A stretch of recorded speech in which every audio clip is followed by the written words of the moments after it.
Justin sir, സാറിന് എന്താണ് തോന്നുന്നത്? ഒരു സാധാരണക്കാരന് U P S C coaching പഠിച്ച് പാസ്സായി യു പി എസ് സി എന്ന ഒരു സ്വപ്നത്തിലോട്ട് എത്താൻ സാധിക്കുമോ? സാറിന്റെ ഒരുപാട് സ്റ്റുഡൻസിന്റെ ടെസ്റ്റിമോണിയൽ വീഡിയോസ് ഒക്കെ കണ്ടിട്ടുണ്ട്. ഒരുപാട് പേരുടെ മെന്റർ ആയിരുന്നല്ലോ സാർ. സാർ എങ്ങനെയാണ് ഇതിനെ നോക്കിക്കാണുന്നത്? ഒരു സാധാരണക്കാരന് ഈ കോച്ചിങ് ഒന്നും ഇല്ലാതെ യു പി എസ് സി എന്ന സ്വപ്നത്തിൽ എത്താൻ സാധിക്കുമോ?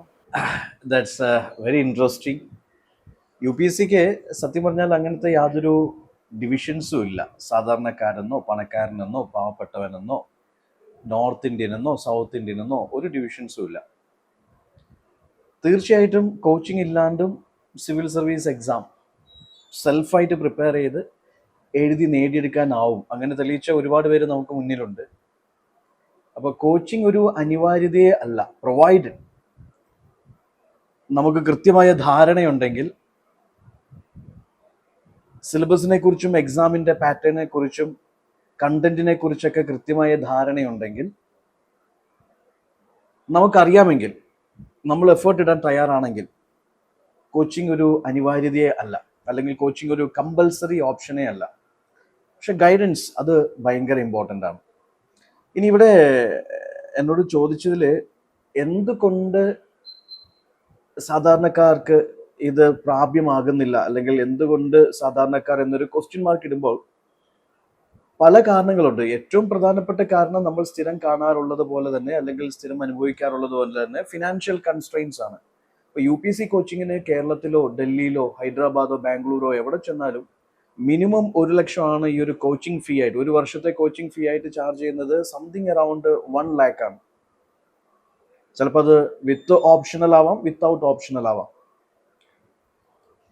അപ്പോൾ അത് തീർച്ചയായിട്ടും സാമ്പത്തികമായിട്ടൊക്കെ വളരെ പിന്നോക്കം നിൽക്കുന്ന ഒരു ആസ്പിറന്റിനെ സംബന്ധിച്ചിടത്തോളം ഈ 1 ലക്ഷം പ്ലസ് ഈ പറയുന്ന ഹോസ്റ്റൽ എക്സ്പെൻസസ് ഒക്കെ ബിയർ ചെയ്യുക എന്നുള്ളത് സാധ്യമല്ലാത്തത് കൊണ്ട് തന്നെ ഒരുപാട് പേർക്ക് ഫിനാൻഷ്യൽ കാരണങ്ങൾ കാരണം ഈ സ്വപ്നം ഒന്നുമല്ലാണ്ട് പൊലിഞ്ഞു പോകുന്ന അവസ്ഥയുണ്ട്.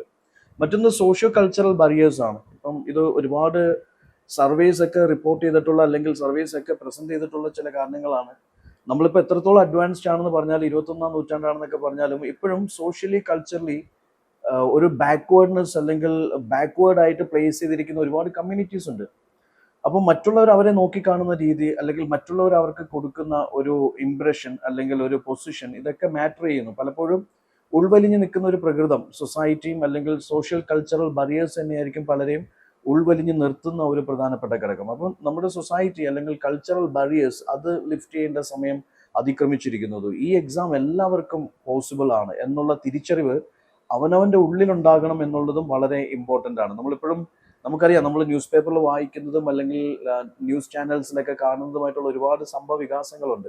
അപ്പം മറ്റുള്ളവരെ നമ്മൾ എങ്ങനെ ട്രീറ്റ് ചെയ്യുന്നു എന്നുള്ളത്, ഇപ്പം ഫോർ എക്സാമ്പിൾ നമ്മൾ ന്യൂസിൽ വായിച്ചിട്ടുള്ള ഒരു സംഭവമായിരിക്കാം, പക്ഷെ ഒരു ഒരു ബാക്ക്വേർഡ് കമ്മ്യൂണിറ്റിയിൽ നിന്ന് ഒരു ഓഫീസർ വന്നു, പക്ഷെ ആ ഓഫീസറിൻ്റെ അടുത്ത് പോയിട്ട് ഈ പറയുന്ന എന്താ പറയുക, ഒരു പർട്ടിക്കുലർ ഒരു ഡോക്യുമെന്റ് സൈൻ ഇട്ട് മേടിക്കാൻ പോലും ചിലർ മടിക്കുന്നു, because of the reason that he's from a backward community.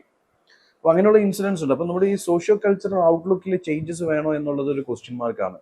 തീർച്ചയായിട്ടും എല്ലാവരെയും സമന്മാരായിട്ട് നമ്മൾ ട്രീറ്റ് ചെയ്യുന്നു എന്നത് ഈ സോഷ്യൽ മീഡിയ പരസ്യങ്ങളിലോ, അല്ലെങ്കിൽ ഈ പറയുന്ന ഫേസ്ബുക്ക്, ഇൻസ്റ്റാ പേജസിലോ ട്വിറ്ററിലോ മാത്രം ഒതുങ്ങി നിൽക്കേണ്ട ഒരു സംഭവമല്ല, പ്രാവർത്തികമാക്കേണ്ടിയിരിക്കുന്നു. ഇപ്പോഴും നമ്മൾ ഈ പറയുന്ന എന്താ പറയുക, ഹയർ കാസ്റ്റ് ലോവർ കാസ്റ്റ് ചിന്താഗതിയൊക്കെ എടുത്തു മാറ്റേണ്ട സമയം അതിക്രമിച്ചിരിക്കുന്നു. ഒരു പരിധിവരെ ഇതൊക്കെ ഇങ്ങനെയുള്ള സോഷ്യോ കൾച്ചറൽ ബറിയേഴ്സ് ഒരു കാരണമാണ്. മറ്റൊരു പ്രധാനപ്പെട്ട സംഭവം എന്ന് വെച്ചാൽ ഈ പറയുന്ന ഒരു നെറ്റ്വർക്കിംഗ് ഡെഫിസിറ്റ്.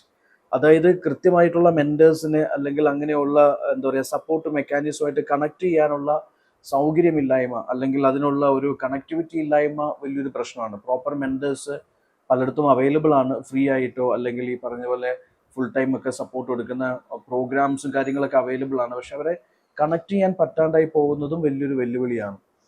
മറ്റൊന്ന്, നമ്മൾ ഭയങ്കര എക്സസീവായിട്ട് ഈ ഓൺലൈൻ വാട്ട് ഈസ് കോൾഡ് ഗൂഗിളിങ്ങും, അല്ലെങ്കിൽ ഈ ഓൺലൈൻ പ്ലാറ്റ്ഫോംസ് ഒക്കെ ഒരുപാട് യൂസ് ചെയ്യുമ്പോൾ അതിലൊക്കെ ഒരുപാട് തെറ്റായിട്ടുള്ള ഇൻഫർമേഷൻസ്, മിസ്ലീഡിങ് ഇൻഫർമേഷൻസ് പല സൈറ്റിലും ഭയങ്കരമായിട്ട് എന്താ പറയുക ഡംപ് ചെയ്യുന്നു എന്നുള്ളതൊരു പ്രശ്നമാണ്. ഇപ്പോൾ പലപ്പോഴും യു പി സി എന്ന് പറഞ്ഞ് ഏതൊക്കെയോ എക്സാംസിൻ്റെ ക്വസ്റ്റ്യൻസ് ലോഡ് ചെയ്യുന്നു, അല്ലെങ്കിൽ അനാവശ്യമായിട്ടുള്ള കണ്ടന്റ് ലോഡ് ചെയ്യുന്നു, തെറ്റിദ്ധരിപ്പിക്കുന്ന കണ്ടന്റ് ലോഡ് ചെയ്യുന്നു. അപ്പോൾ ഇതൊക്കെ ബ്ലൈൻഡ്ലി ഫോളോ ചെയ്യുന്ന ഒരു ആസ്പിറന്റിനെ സംബന്ധിച്ചിടത്തോളം എക്സാം പോയിന്റ് ഓഫ് വ്യൂവിൽ അയാൾ എവിടെയും എത്താണ്ടായി പോകുന്നു എന്നുള്ളത് വലിയൊരു പ്രശ്നമാണ്.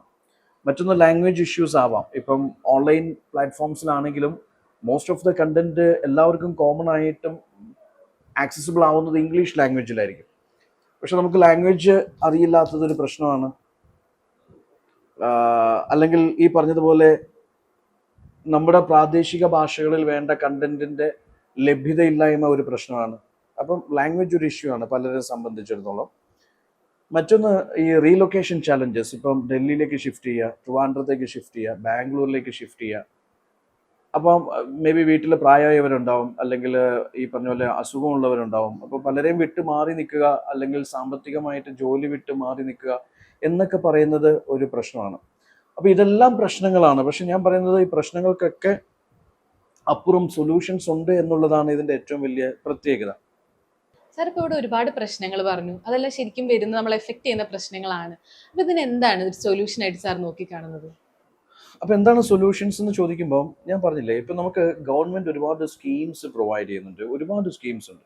SC ST OBC EWS പല കാറ്റഗറിയിലും ലൈക്ക് സ്റ്റുഡൻസിന് ഒരുപാട് സ്കോളർഷിപ്സ് ഗവൺമെന്റ് ഓഫർ ചെയ്യുന്നുണ്ട്. അപ്പോൾ നമുക്ക് ഇങ്ങനെ സെൻട്രൽ സ്റ്റേറ്റ് ഗവൺമെന്റ് സ്കോളർഷിപ്സും അല്ലെങ്കിൽ അങ്ങനെയുള്ള സ്കീംസിനെ കുറിച്ച് നമുക്കൊരു ധാരണ ഉണ്ടായിരിക്കും. അത് മാക്സിമം യൂട്ടിലൈസ് ചെയ്യാം. ഇപ്പോൾ ഫിനാൻഷ്യൽ കൺസ്ട്രെയിൻസിനെ നമുക്ക് എങ്ങനെ ഓവർകം ചെയ്യാമെന്ന് ചോദിക്കുമ്പോൾ ഇതിൻ്റെ ഏറ്റവും നല്ലൊരു സൊല്യൂഷനാണ് ഈ പറയുന്ന സ്കോളർഷിപ്സ് ആൻഡ് സ്കീംസ് ഏറ്റവും നല്ല രീതിയിൽ ഉപയോഗിക്കുക എന്നുള്ളത്. സ്കോളർഷിപ്പിൻ്റെ കാര്യം എടുത്ത് പറയുമ്പോൾ ഗാലൻഡർ ഇയേഴ്സ് അക്കാദമി ആണെങ്കിൽ പോലും എല്ലാ വർഷവും ഒരു 10 സ്റ്റുഡൻസിന് ഫിനാൻഷ്യലി സോഷ്യലി കൾച്ചറലി ഒക്കെ വളരെ ബാക്ക്വേർഡ് നിൽക്കുന്ന ഡിസർവിംഗ് ആയിട്ടുള്ള 10 സ്റ്റുഡൻസിന് 100% ഫ്രീ ആയിട്ട് സ്കോളർഷിപ്പിൽ സിവിൽ സർവീസിന് പ്രിപ്പയർ ചെയ്യിപ്പിക്കുന്നുണ്ട്. അപ്പോൾ അതുപോലെ തന്നെ പല അക്കാദമീസ് ഉണ്ടാവാം, NGOs ഉണ്ടാവാം, അല്ലെങ്കിൽ ഗവൺമെൻറ് അണ്ടർടേക്കിങ്സ് ഉണ്ടാവാം. സ്കോളർഷിപ്പും ഈ പറഞ്ഞ പോലെ എന്താ പറയുക ഇൻസെൻറ്റീവ്സ് ഒക്കെ പ്രൊവൈഡ് ചെയ്യുന്ന സംവിധാനങ്ങളുണ്ട്. അതിനെക്കുറിച്ച് കണ്ടറിഞ്ഞ് കേട്ടറിഞ്ഞ് അത് മാക്സിമം യൂട്ടിലൈസ് ചെയ്ത് നമ്മൾ പ്രിപ്പയർ ചെയ്യുക എന്നുള്ളതാണ് ഒരു സൊല്യൂഷൻ. മറ്റൊന്ന് വളരെ വളരെ റിയലിസ്റ്റിക് ആയിട്ടുള്ള അല്ലെങ്കിൽ വളരെ ക്വാളിറ്റി ഓറിയന്റഡ് ആയിട്ടുള്ള ഈ ലേണിംഗ് പ്ലാറ്റ്ഫോംസ് ഉണ്ട്, ഓൺലൈൻ പ്ലാറ്റ്ഫോംസ് ഉണ്ട്. അത് കണ്ടറിയുക, അത് തിരിച്ചറിയുക. ഒരു നല്ലൊരു മെന്ററോ അല്ലെങ്കിൽ ടോപ്പേഴ്സിൻ്റെയോ ഈ എക്സാം ക്ലിയർ ചെയ്ത ടോപ്പേഴ്സിൻ്റെയോ സപ്പോർട്ടോടുകൂടി അങ്ങനെയുള്ള പ്ലാറ്റ്ഫോംസ് നമ്മൾ തിരിച്ചറിയുക, അത് മാക്സിമം യൂട്ടിലൈസ് ചെയ്യുക. For example daily current affair അനാലിസിസിനൊക്കെ വേണ്ടിയിട്ടുള്ള ഒരുപാട് യൂട്യൂബ് ചാനൽസ് ഉണ്ട്, നല്ല ക്വാളിറ്റി കണ്ടന്റ് കൊടുക്കുന്ന യൂട്യൂബ് ചാനൽസ് ഉണ്ട്. ഇനി മറ്റൊന്ന് പേഴ്സണൽ മെന്റർ ഉണ്ടാവുക എന്നുള്ളതാണ്. ഒന്നെങ്കിൽ UPSC ക്ലിയർ ചെയ്തിട്ടുള്ള അല്ലെങ്കിൽ എക്സ്പേർട്ട് ആയിട്ടുള്ള മെന്റേഴ്സ്, ടോപ്പേഴ്സ് ആവാം, ടോപ്പേഴ്സ് എപ്പോഴും അവൈലബിൾ ആയിക്കോണമെന്നില്ല, അല്ലെങ്കിൽ എക്സ്പേർട്ട് ആയിട്ടുള്ള മെന്റേഴ്സിന്റെ ഗൈഡൻസ് ഇതിൽ അത്രയും ക്രൂഷ്യലാണ്. അപ്പോൾ ഈ സംവിധാനങ്ങളൊക്കെ നിങ്ങൾക്കുണ്ടെങ്കിൽ തീർച്ചയായിട്ടും. പിന്നെ മറ്റൊരു പ്രധാനപ്പെട്ട എലമെന്റ്, നിങ്ങൾ ഇതിനെക്കുറിച്ച് സ്റ്റേ ഇൻഫോംഡ് എന്ന് പറയും. ഇതിന്റെ പാറ്റേണെ കുറിച്ച്, ട്രെൻഡിനെ കുറിച്ച്, ട്രെൻഡിന്റെ ചേഞ്ചിനെ കുറിച്ചൊക്കെ നമ്മൾ എപ്പോഴും ലൈക്ക് എന്താ പറയുക കോൺഷ്യസ് ആയിരിക്കുക, അല്ലെങ്കിൽ എന്താണ് മാറി വരുന്ന പാറ്റേൺസ് ആൻഡ് ട്രെൻഡ്സ് അതിനെക്കുറിച്ച് കൃത്യമായ ധാരണ ഉണ്ടാവുക എന്നുള്ളത് ഇമ്പോർട്ടൻ്റ് ആണ്. ഈ UPSC എന്ന് പറയുന്ന സ്വപ്നത്തിന് ഒരു റിയലിസ്റ്റിക് ആയിട്ടുള്ള സ്ട്രാറ്റജി സാറിന്റെ അഭിപ്രായത്തിൽ എന്താണ്? ഓക്കെ, റിയലിസ്റ്റിക് ആയിട്ടുള്ള ഒരു സ്കെഡ്യൂൾ എന്താണെന്ന് ചോദിച്ചാൽ ഞാൻ പറഞ്ഞില്ലേ, ഇപ്പൊ നമുക്ക് റിയലിസ്റ്റിക് സ്കെഡ്യൂൾ എന്നുള്ളത് എപ്പോഴും ആപേക്ഷികമാണ്, അല്ലെങ്കിൽ അത് സബ്ജക്റ്റീവാണ്. സോറി, റിയലിസ്റ്റിക് സ്കെഡ്യൂളിൽ ഞാൻ എപ്പോഴും പറയുന്ന ഒരു കാര്യം, നിങ്ങൾ എപ്പോഴും ശ്രദ്ധിക്കേണ്ട ഒരു എലമെന്റ് എന്താണെന്ന് വെച്ചാൽ, ഈ എക്സാമിനൊരു സിലബസ് ഉണ്ടെന്ന് മനസ്സിലാക്കൂ. ഈ എക്സാമിനൊരു സിലബസ് ഉണ്ട്. അതിന്റെ പ്രിലിംസിനും മെയിൻസിനൊക്കെ കൃത്യമായൊരു, നമുക്കറിയാം ഈ എക്സാം 3 സ്റ്റേജസ് ആയിട്ട് വേണമെങ്കിൽ നമുക്ക് അതിനെ ഡിവൈഡ് ചെയ്യാം. Preliminary examination, mains and finally interview. ഇനി പ്രിലിംസ് എന്ന് പറയുന്നത് എന്താണ്? പ്രിലിംസ് ഒബ്ജക്റ്റീവ് ക്വസ്റ്റ്യൻസ് വരുന്ന 2 പേപ്പേഴ്സ് ആണ്. ദർ ഈസ് ഒരു GS പേപ്പർ എന്ന് പറയുന്ന ഹിസ്റ്ററി, എക്കണോമി, ജോഗ്രഫി, പൊളിറ്റി, എൻവയോൺമെന്റൽ science, science and tech, current അഫയേഴ്സിൽ നിന്നൊക്കെ 100 ക്വസ്റ്റ്യൻസ് ചോദിക്കുന്ന 200 മാർക്കിന്റെ ഒരു 90-100 കട്ട് ഓഫിൽ നമ്മൾ ഫോക്കസ് ചെയ്യേണ്ട ഒരു 100 ക്വസ്റ്റ്യൻസിന്റെ 200 മാർക്കിന്റെ പേപ്പറാണ് GS1 പേപ്പർ എന്ന് പറയുന്നത്. അതിൽ 90-100 ഇൻ ബിറ്റ്വീൻ, അതിലായിരിക്കാം നമ്മുടെ കട്ട് ഓഫ്. ആ കട്ട് ഓഫ് ക്രോസ് ചെയ്യുമ്പോഴാണ് പേപ്പർ 1 ക്ലിയർ ചെയ്യുന്നത്. ഇനി പ്രിലിംസിൽ സെക്കൻഡ് പേപ്പർ എന്ന് പറയുന്നത് ഏതാണ്? അത് നമുക്ക് CSAT ആണ്. CSAT civil service aptitude test. അതിൽ നമുക്ക് ഈ മാത്സും റീസണിങ്ങും കോംപ്രിഹെൻഷനൊക്കെ കൂടി 80 ക്വസ്റ്റ്യൻസ് ഉണ്ടാവും. അതിൽ 67 മാർക്ക് സ്കോർ ചെയ്ത് കഴിഞ്ഞാൽ നമ്മൾ CSAT ക്വാളിഫൈഡ് ആയി. ഇപ്പോൾ പ്രിലിംസിൽ നമുക്ക് 2 പേപ്പേഴ്സ് ഉണ്ട്. ആ സിലബസ് കൃത്യമായിട്ട് മനസ്സിലാക്കി അതിൽ റെക്കറിങ് തീംസ് അല്ലെങ്കിൽ പ്രയോറിറ്റൈസ് ചെയ്യേണ്ട തീംസ് മനസ്സിലാക്കി കൃത്യമായിട്ട് പഠിക്കുക. ഒരു മെന്റർ അല്ലെങ്കിൽ മെന്റേഴ്സിന്റെ സഹായത്തോടു കൂടി കൃത്യമായിട്ട് സിലബസ് കവർ ചെയ്യുക എന്നുള്ളത് ഫസ്റ്റ് ടാസ്ക് ആണ്. ഇനി മറ്റൊന്ന്, മെയിൻസിലേക്ക് വരുമ്പോൾ നമുക്കറിയാം, മെയിൻസിൽ നമുക്ക് 9 പേപ്പേഴ്സ് ഉണ്ട്. 2 ക്വാളിഫയിങ് പേപ്പേഴ്സ് അടങ്ങുന്ന 9 പേപ്പേഴ്സ് ഉണ്ട്. ഈ 9 പേപ്പേഴ്സിലെ 7 പേപ്പേഴ്സിന്റെ മാർക്ക് നമുക്ക് ക്രൂഷ്യലാണ്. കാരണം ആ മാർക്കിന്റെ ബേസിസിലാണ് ഫൈനൽ റിസൾട്ട് നിർണ്ണയിക്കുക. അപ്പോൾ മെയിൻസിലെ 7 പേപ്പേഴ്സും ഇന്റർവ്യൂവിന്റെ സ്കോറും കൂട്ടിയിട്ടാണ് ഫൈനൽ റാങ്ക് നിർണ്ണയിക്കുക. പ്രിലിംസ് ക്വാളിഫൈഡ് ആയെങ്കിലേ നമ്മൾ മെയിൻസിലേക്ക് എത്തുള്ളൂ. പക്ഷെ മെയിൻസിന്റെ സ്കോറും ഇന്റർവ്യൂവിന്റെ സ്കോറും ഫൈനൽ റിസൾട്ട് നിർണ്ണയിക്കുന്നതിൽ പ്രധാനപ്പെട്ട ഘടകങ്ങളാണ്. അപ്പോൾ മെയിൻസിന് ഓരോ പേപ്പേഴ്സും അത് ഡിസ്ക്രിപ്റ്റീവ് പേപ്പേഴ്സ് ആണ്. അപ്പോൾ അതിന് ഓരോ പേപ്പേഴ്സും GS1 എന്താണ്, GS2 എന്താണ്, GS3 എന്താണ്, GS4 എന്താണ്, ഇനി ഒരു പർട്ടിക്കുലർ സബ്ജക്റ്റ് അതിന്റെ കറണ്ട് അഫയേഴ്സ് ഏരിയാസ് ഏതൊക്കെയാണ്, സ്റ്റാറ്റിക് ഏരിയാസ് ഏതൊക്കെയാണ്. അപ്പോൾ കൃത്യമായിട്ട് സിലബസ് അറിഞ്ഞ് പഠിക്കുക. ഇപ്പോൾ ഒരു ന്യൂസ് പേപ്പർ വായിക്കുമ്പോൾ നിങ്ങളൊരു സ്പേസ് മിഷനെ കുറിച്ച് പഠിക്കുന്നു, അല്ലെങ്കിൽ നിങ്ങൾ ട്രംപിന്റെ ടാക്സ് ഡീൽസിനെ കുറിച്ച് പഠിക്കുന്നു, അല്ലെങ്കിൽ നിങ്ങൾ ഇന്ത്യ മ്യാൻമർ ഇഷ്യൂസിനെ കുറിച്ച് പഠിക്കുന്നു, അല്ലെങ്കിൽ നിങ്ങൾ ഒരു പർട്ടിക്കുലർ ഒരു ഫിക്സഡ് ക്യാപിറ്റലിനെ കുറിച്ച് പഠിക്കുന്നു, അല്ലെങ്കിൽ RBI പോളിസീസിനെ കുറിച്ച് പഠിക്കുന്നു. അപ്പോൾ നിങ്ങൾ ന്യൂസ് പേപ്പറിൽ എന്ത് പഠിക്കുമ്പോഴും വായിക്കുമ്പോഴും അത് എവിടെ കണക്ട് ചെയ്യണമെന്ന് അറിയണമെങ്കിൽ നിങ്ങൾ സിലബസ് അറിഞ്ഞിരിക്കണം. സോ സിലബസ് അറിയുക എന്നുള്ളതാണ് ഏറ്റവും മർമ്മപ്രധാനമായിട്ടുള്ള ഫസ്റ്റ് സ്റ്റെപ്പ് എന്ന് പറയുന്നത്. പ്രിലിംസിൽ എന്താണ്, മെയിൻസിൽ എന്താണ്, മെയിൻസിൽ ഓരോ സബ്ജക്റ്റിലും എന്തെല്ലാമാണ് പഠിക്കാനുള്ളത്, ഓരോ പേപ്പറിലും എന്തൊക്കെയാണ് പഠിക്കാനുള്ളത്, അല്ലെങ്കിൽ ന്യൂസ് പേപ്പർ വായിക്കുമ്പോൾ അത് എങ്ങനെ നമുക്ക് സിലബസിലേക്ക് കൊണ്ടുവരാം, ഈ എലമെന്റ്സ് ഒക്കെ ഭയങ്കര ഇമ്പോർട്ടൻ്റ് ആണ്. ഇനി അതിനുശേഷം അപ്പോൾ സിലബസ് അറിഞ്ഞിരിക്കുക എന്നുള്ളതാണ് ഫസ്റ്റ് ടാസ്ക്.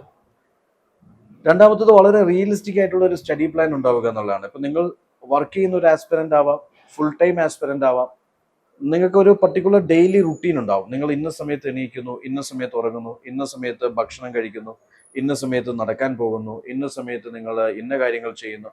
അപ്പോൾ നിങ്ങളുടെ ഒരു ഡെയിലി റുട്ടീന് മാച്ച് ആവുന്ന രീതിയിൽ ഡെയിലി ഒരു 4 മണിക്കൂർ അല്ലെങ്കിൽ ഒരു 5 മണിക്കൂറിന്റെ ഒരു സ്റ്റഡി പ്ലാൻ. അതിന് ഒരു ബുദ്ധിമുട്ടുമില്ല. ഒരു 45 മിനിറ്റിന്റെ ഡിഫറെന്റ് സ്ലോട്ടുകൾ എടുത്താൽ മതി. അങ്ങനെ ഒരു 4 to 5 അല്ലെങ്കിൽ 4 to 6 മണിക്കൂറിന്റെ ഒരു സ്റ്റഡി പ്ലാൻ നിങ്ങൾ സെറ്റ് ചെയ്യുക. അതനുസരിച്ച് പ്രോപ്പറായിട്ട് പഠിച്ചു പോവുക in the sense that, for example ഒരു ദിവസം ഞാനൊരു 2-3 മണിക്കൂർ ഇൻവെസ്റ്റ് ചെയ്യുന്നത് എക്കണോമി എന്ന് പറയുന്ന ഒരു സബ്ജക്റ്റ് ആണെങ്കിൽ, അതിൽ നാഷണൽ ഇൻകം എന്ന് പറയുന്ന ഒരു മൊഡ്യൂൾ ആണെങ്കിൽ, ഞാനൊരു 5 ദിവസം കൊണ്ട് അല്ലെങ്കിൽ ഒരു 4 ദിവസം കൊണ്ട് ആ മൊഡ്യൂൾ ഫിനിഷ് ചെയ്യുന്നു. എല്ലാ ദിവസവും 3 മണിക്കൂർ എടുക്കുന്നു. അതിന്റെ സ്റ്റാറ്റിക്കും കറണ്ട് അഫയേഴ്സ് റിലേറ്റഡും ആയിട്ടുള്ള ഏരിയാസ് ഞാൻ കവർ ചെയ്യുന്നു. ഇനി മറ്റൊരു ദിവസം ഞാൻ എടുക്കുന്ന എക്കോസിസ്റ്റം എന്ന് പറയുന്ന എൻവയോൺമെന്റൽ സയൻസിന്റെ ഒരു മൊഡ്യൂൾ ആണെങ്കിൽ, ഡെയിലി ഒരു 2-3 മണിക്കൂർ കൊടുത്ത് ഒരു 3 ദിവസം കൊണ്ട് ഞാൻ എക്കോസിസ്റ്റം ഫിനിഷ് ചെയ്യുന്നു. അതിന്റെ സ്റ്റാറ്റിക് പോർഷൻസും കറണ്ട് അഫയേഴ്സും ഫിനിഷ് ചെയ്യുന്നു. ഇനി ആൻഷ്യൻ ഇന്ത്യയാണ് ഞാൻ എടുക്കുന്നതെങ്കിൽ, അതിൽ ഇൻഡസ് സിവിലൈസേഷനും ബുദ്ധിസം ചൈനീസും വേദിക് ഏജും മൗര്യനും പോസ്റ്റ് മൗര്യനും ഗുപ്തയും പോസ്റ്റ് ഗുപ്തയും പഠിക്കാൻ ഡെയിലി ഒരു 3 മണിക്കൂർ വെച്ച് ഞാൻ എടുക്കുന്നു. ഒരു ആഴ്ച അല്ലെങ്കിൽ 7 ദിവസം 10 ദിവസത്തെ സമയം കൊണ്ട് ഞാനത് ഫിനിഷ് ചെയ്യുന്നു. അപ്പോൾ കൃത്യമായിട്ടുള്ള റിയലിസ്റ്റിക് ആയിട്ടുള്ള ഒരു സ്റ്റഡി പ്ലാൻ നമുക്ക് ഇമ്പോർട്ടൻ്റ് ആണ്. എല്ലാ ദിവസവും ഒരു 1.5 മണിക്കൂർ നിങ്ങൾ കറണ്ട് അഫയേഴ്സിന് വേണ്ടി ഇൻവെസ്റ്റ് ചെയ്യൂ, അല്ലെങ്കിൽ 2 മണിക്കൂർ ന്യൂസ് പേപ്പർ വായിക്കാൻ വേണ്ടി ഇൻവെസ്റ്റ് ചെയ്യൂ. സിലബസ് അറിഞ്ഞു കഴിഞ്ഞാൽ നിങ്ങൾക്ക് മനസ്സിലാവും ന്യൂസ് പേപ്പറിൽ എന്തൊക്കെ വായിക്കേണ്ട എന്നുള്ളത്. അപ്പോൾ ഒരു 2 മണിക്കൂർ ന്യൂസ് പേപ്പറിന് കൊടുക്കുക, ഇനി ഒരു 3 മണിക്കൂർ നിങ്ങൾ ഒരു GS സബ്ജക്റ്റിന് കൊടുക്കുക, ഇനി ഒരു 2 മണിക്കൂർ നിങ്ങൾ ഓപ്ഷനിന് കൊടുക്കുക. അപ്പോൾ ഇങ്ങനെ നിങ്ങൾക്ക് ഡിവൈഡ് ചെയ്ത് പോകാൻ പറ്റുന്നുണ്ടെങ്കിൽ, ഇനി വർക്കിംഗ് ആസ്പിറൻസ് ആണെങ്കിൽ അതനുസരിച്ച് കുറച്ചും കൂടി ഡൈലൂട്ടഡ് ആയിട്ടുള്ള ഒരു സ്റ്റഡി പ്ലാൻ ഉണ്ടാവും. അപ്പം ആ ഒരു പ്രോപ്പർ പ്ലാൻ ഫോളോ ചെയ്യുക എന്നുള്ളതാണ്. അപ്പോൾ ഡെയിലി റുട്ടീനിൽ കറണ്ട് അഫയേഴ്സ് വരണം, ജനറൽ സയൻസ് വരണം, ഓപ്ഷണൽ സബ്ജക്റ്റ് വരണം. മറ്റൊന്ന്, ഞാൻ നേരത്തെ പറഞ്ഞ പോലെ കറണ്ട് അഫയേഴ്സ്, അത് ന്യൂസ് പേപ്പർ റീഡിങ് എല്ലാ ദിവസവും പ്രാക്ടീസ് ചെയ്യുക. നിങ്ങൾ ഹിന്ദു ന്യൂസ് പേപ്പറോ ഇന്ത്യൻ എക്സ്പ്രസോ ബിസിനസ് സ്റ്റാൻഡേർഡോ എക്കണോമിക് ടൈംസോ എന്തോ ആയിക്കോട്ടെ, ഒരു നാഷണൽ ന്യൂസ് പേപ്പർ അത് ഡെയിലി 1.5-2 മണിക്കൂർ അതിലെ സിലബസ് ഓറിയന്റഡ് ആയിട്ടുള്ള ആർട്ടിക്കിൾസ് വായിക്കാൻ വേണ്ടി ഇൻവെസ്റ്റ് ചെയ്യുക. മറ്റൊന്ന്, റെഗുലർ മോക്സ് എടുക്കുക. ഇപ്പൊ നിങ്ങൾ ഹിസ്റ്ററി പഠിച്ചു, അല്ലെങ്കിൽ എൻവയോൺമെന്റ് പഠിച്ചു, സയൻസ് പഠിച്ചു, അല്ലെങ്കിൽ കറണ്ട് അഫയേഴ്സ് പഠിച്ചു, എക്കണോമി പഠിച്ചു, അതിനെല്ലാം പ്രോപ്പർ ആയിട്ടുള്ള മോക്കുകൾ ഓരോന്നും പഠിച്ചതിന് ശേഷം അതിന്റെ മോക്ക് ടെസ്റ്റുകൾ എടുത്തെടുത്ത് പോവുക.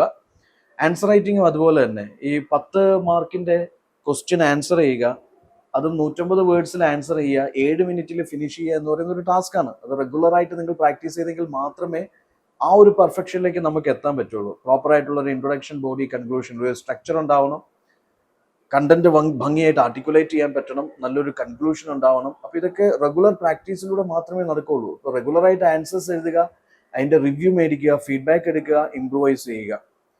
മറ്റൊന്ന്, നോട്ട് മേക്കിംഗ് ആണ്. ഇപ്പൊ നിങ്ങൾ കറണ്ട് അഫയേഴ്സ് പഠിക്കുമ്പോഴും സ്റ്റാറ്റിക് സബ്ജക്ട്സ് പഠിക്കുമ്പോഴും പ്രോപ്പറായിട്ട് ഓരോന്നും പഠിച്ചു പോകുമ്പോൾ നിങ്ങൾക്ക് നോട്ട് മേക്കിംഗ് ചെയ്തു പോകാൻ പറ്റണം. ഇപ്പോൾ ഇൻഡസ് വാലി സിവിലൈസേഷൻ, അതിന്റെ ജോഗ്രഫി, അതിന്റെ ടൗൺ പ്ലാനിങ്, സലൈൻ ഫീച്ചേഴ്സ്, അതിന്റെ ക്രാഫ്റ്റ്, ആർട്ട്, സൊസൈറ്റി, പീപ്പിൾ, അതിന്റെ അർബനൈസേഷൻ, അതിന്റെ ട്രേഡ് ആൻഡ് കൊമേഴ്സ്, അല്ലെങ്കിൽ അതിന്റെ ഡിക്ലൈൻ റീസൺസ്, അങ്ങനെ പല ആംഗിൾസിൽ നമ്മൾ എന്ത് ചെയ്യുന്നു, ഒരു പർട്ടിക്കുലർ മോഡ്യൂൾ പഠിച്ച് അതിന്റെ നോട്ട് പ്രിപ്പയർ ചെയ്യുന്നു. ഏറ്റവും ഷോർട്ടായിട്ടും നന്നായിട്ട് റിവൈസ് ചെയ്യാൻ പറ്റുന്ന രീതിയിലും ചെയ്തു പോകുന്നു.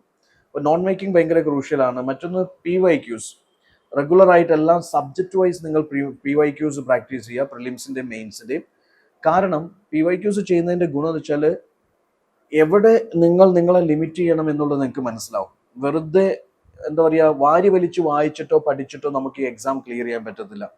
അപ്പൊ എവിടെയാണ് നമ്മളെ ലിമിറ്റ് ചെയ്യേണ്ടത്, നിർത്തേണ്ടത് എന്നുള്ളത് കൃത്യമായിട്ട് PYQ പ്രാക്ടീസ് ചെയ്യുന്നതിലൂടെ നിങ്ങൾക്ക് മനസ്സിലാവും. മറ്റൊന്ന്, PYQ ശരിക്കും നിങ്ങൾക്ക് UPSCന്റെ ഒരു ചേഞ്ചിങ് ട്രെൻഡ് കൃത്യമായിട്ട് അളക്കാനും പഠിക്കാനും സഹായിക്കുന്നു എന്നുള്ളതാണ് പ്രത്യേകത. ഇപ്പൊ റീസെന്റ് ട്രെൻഡ് അനുസരിച്ച് ഈ ഹൗ മെനി സ്റ്റേറ്റ്മെന്റ്സ് ക്വസ്റ്റ്യൻസും അല്ലെങ്കിൽ അസർഷൻ റീസണിങ് ടൈപ്പ് ക്വസ്റ്റ്യൻസിന്റെ ഒക്കെ പ്രാധാന്യം കൂടി വരുന്നു. ശരിയല്ലേ? അപ്പൊ നമ്മൾ ട്രെൻഡ് അറിയുക, അല്ലെങ്കിൽ ചേഞ്ചിങ് പാറ്റേൺ അറിയുക, അല്ലെങ്കിൽ എവിടെയാണ് നമ്മളെ ലിമിറ്റ് ചെയ്യേണ്ടത് എന്നുള്ളത് അറിയുക. ഇതിനൊക്കെ PYQ സോൾവിങ് നമ്മളെ സഹായിക്കും. മറ്റൊന്ന്, സ്റ്റേ കോൺഫിഡൻറ്റ്. ചുറ്റുമുള്ളവർ എന്തും പറഞ്ഞോട്ടെ, ചിലപ്പോൾ നിങ്ങൾ ഈ എക്സാം ക്ലിയർ ചെയ്യുന്നത് 1, 2, 3, 4 വർഷം കൊണ്ടായിരിക്കാം. ഞാൻ പറഞ്ഞു വരുന്ന പോയിന്റ് എന്താണെന്ന് വെച്ചാൽ, ഇത് വെറും ഒരു എക്സാം അല്ല, അല്ലെങ്കിൽ ഇത് വെറും ഒരു ജോലിയല്ല. ഇപ്പൊ നിങ്ങൾ സ്വപ്നം കാണുന്ന നിങ്ങളുടെ ലൈഫിലെ ഏറ്റവും ഹയസ്റ്റ് എന്താ പറയുക, ഒരു പർട്ടിക്കുലർ അല്ലെങ്കിൽ അങ്ങനത്തെ ഒരു ഹൈറ്റ്സിൽ പ്ലേസ് ചെയ്തിരിക്കുന്ന ഒരു കരിയർ ഓപ്ഷനാണ്. അപ്പൊ അത് നേടിയെടുക്കാൻ അതിൻ്റെതായിട്ടുള്ള ഒരു സ്ട്രെയിൻ ഉണ്ടാവും, അല്ലെങ്കിൽ അതിൻ്റെതായിട്ടുള്ള ഒരു ക്ഷമ വേണം. ഇപ്പൊ നമ്മൾ ഈ പറയുന്ന പോലെ പാമ്പും കോണിയും കളി പോലെയാണിത്. ഇതിലെന്താ സംഭവിക്കാന്ന് വെച്ചാൽ, ചിലപ്പോൾ നമ്മൾ പ്രിലിംസ് ക്ലിയർ ചെയ്തു, മെയിൻസ് ക്ലിയർ ചെയ്തു, ഇന്റർവ്യൂ പോയി, ചിലപ്പോൾ നിസ്സാര മാർക്കിന്റെ വ്യത്യാസത്തിലായിരിക്കും വീണ്ടും നമ്മൾ പ്രിലിംസിലേക്ക് വരുന്നത്. അപ്പോൾ ചിലപ്പോൾ നമ്മൾ ക്ലിയർ ചെയ്യുന്നത് 2ാമത്തെ ഇയർ ആയിരിക്കും, 3ാമത്തെ ഇയർ ആയിരിക്കും, ചിലപ്പോൾ 4ാമത്തെ 5ാമത്തെ ഇയർ ആയിരിക്കും. പക്ഷെ അവിടം വരെ നമ്മുടെ ആ വീര്യം ചോർന്നു പോകാണ്ട്, നമ്മുടെ പാഷൻ ചോർന്നു പോകാണ്ട്, അത്രയും ആത്മാർത്ഥതയോടുകൂടിയും അല്ലെങ്കിൽ അത്രയും വീറും വാശിയോടും കൂടിയും പ്രിപ്പയർ ചെയ്യാനും, നമ്മുടെ വീക്ക്നെസ്സസ് ഒക്കെ റെക്ടിഫൈ ചെയ്ത് നമ്മൾ ആഗ്രഹിക്കുന്ന ആ ഒരു റാങ്കിലേക്ക് എത്താനും ഉള്ള പേഷ്യൻസ് ഉണ്ടാവുക, അല്ലെങ്കിൽ അതിനുള്ള ഒരു മനസ്സുണ്ടാവുക എന്നുള്ളതും ഇതിൽ വളരെ ഇമ്പോർട്ടൻ്റ് ആണ്. So stay confident, stay healthy. മറ്റുള്ളവർ പറയുന്നത് നമ്മളെ സംബന്ധിച്ചിടത്തോളം, ഞാൻ പറഞ്ഞില്ലേ, ഒരു പ്രൗഢഗംഭീരനായിട്ടുള്ള ഒരു ആന നടന്നു പോകുമ്പോൾ റോഡിന്റെ 2 സൈഡിലും ഈ പറയുന്ന സ്ട്രീറ്റ് ഡോഗ്സ് കുരയ്ക്കും. പക്ഷേ ആന അത് മൈൻഡ് ചെയ്യാറില്ല. ബിക്കോസ് ആനയുടെ ആറ്റിറ്റ്യൂഡ് എന്ന് പറയുന്നത്, ഈ സ്ട്രീറ്റ് ഡോഗ്സ് ഒന്നും എനിക്ക് പറ്റിയ ഇരകളല്ല എന്നുള്ളതാണ്. So that is the attitude. മറ്റുള്ളവർ എന്ത് പറയുന്നു, മറ്റുള്ളവർ എന്ത് വിചാരിക്കും, മറ്റുള്ളവർ നിങ്ങളുടെ ഫെയിലിയർ ആൻഡ് സക്സസിനെ കുറിച്ച് എത്ര മാർക്കിടും, ഇതൊന്നും വിചാരിച്ച് ലൈഫിൽ ഒന്നും നമുക്ക് നേടാനാവത്തില്ല. സ്വപ്നങ്ങളുണ്ടെങ്കിൽ അതിൻ്റെ പിന്നാലെ സഞ്ചരിക്കാനുള്ള ധൈര്യം ഉണ്ടാവണം, ആത്മവിശ്വാസം ഉണ്ടാവണം, ആൻഡ് അധ്വാനിക്കാനുള്ള മനസ്സുണ്ടാവണം. സോ തീർച്ചയായിട്ടും നിങ്ങൾക്കിത് നേടിയെടുക്കാം. മറ്റെന്ത് സപ്പോർട്ടിനും, നിങ്ങളുടെ പ്രിപ്പറേഷനുമായി ബന്ധപ്പെട്ട എന്ത് സപ്പോർട്ടിനും ഗാലന്റ് IASനെ സമീപിക്കാം. Thank you sir. ഒരുപാട് പേരുടെ കുറേ നാളായിട്ടുള്ള സംശയങ്ങളാണ് സാർ ഇപ്പോൾ അഡ്രസ്സ് ചെയ്തത്. Thank you for your time. UPSC സ്വപ്നം കാണുന്നവരാണോ നിങ്ങൾ? എങ്കിൽ നിങ്ങൾക്ക് എന്തായാലും ഈ വീഡിയോ യൂസ്ഫുൾ ആവുമെന്ന് പ്രതീക്ഷിക്കുന്നു. നിങ്ങൾക്കൊപ്പം ഇനി ഞങ്ങളുണ്ട്. Gallant IAS, chasing your passion to ace.